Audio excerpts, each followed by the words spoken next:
Directly following the conclusion of the season, free agency begins with a 5-day period in which teams may negotiate with their current free agents. The benefit to these days is the inability for players to talk to any other team except the one they played for that season. Teams can resign those players within that time span should they choose to. The 5-day grace period will come to an end on Tuesday, November 7th, and at that point, teams will have the unrestricted ability to sign whomever they want. The Dodgers are faced with some interesting decisions amongst their free agents as well as signing players from outside the organization. Yu Darvish presents a challenging case. Darvish has made it clear from the minute the game ended on Wednesday that he wants to be back in Dodgers blue.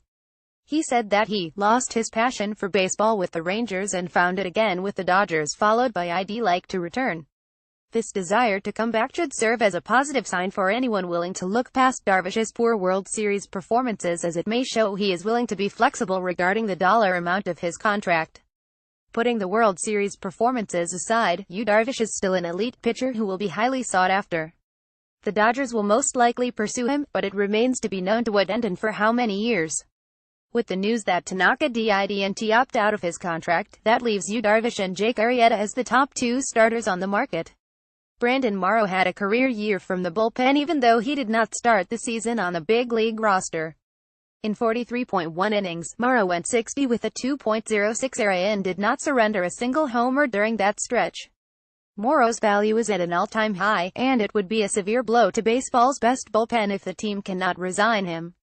The Dodgers will make a serious pursuit on the 33-year-old righty, and it would come as no surprise to me if he ends up returning. Morrow, like Darvish, made it clear he would like to return next season.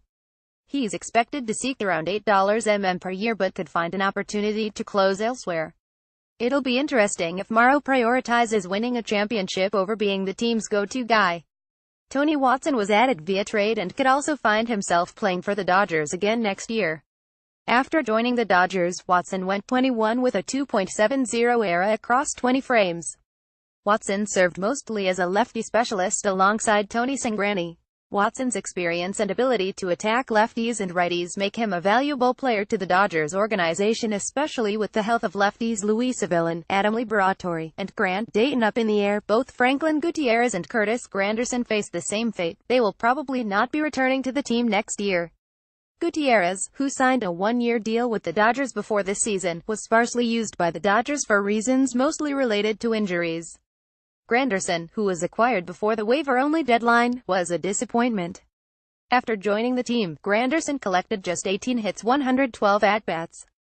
Of those 18 hits, 8 of them were home runs, which translates to a .161 batting average.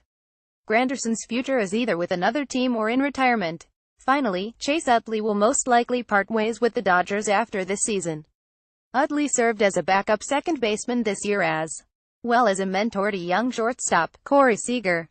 Utley did an okay job this season in his very limited role, but there is really just no room for him on the roster next year. He's done an excellent job mentoring Seager in his first 2 seasons but should likely retire after this season. In addition to dealing with those 6 players, and the obvious pursuit of Shohei Ohtani, the Dodgers will also take a look at the open market for an additional late-inning reliever. Both Mike Minor and Addison Reed look like early candidates to join the team, and both could be effective in the late innings. These 2 pitchers could also serve as a security blanket should Morrow choose to sign elsewhere. The Dodgers do not have many holes to fill in what was a championship-caliber roster this season. The team will also have players coming from the minor leagues to fill certain roles, and that too will play a factor in who is signed. Regardless though, this offseason should really be a good one. Be sure to follow the winter meetings and all off-season moves with us here at Dodgers Way.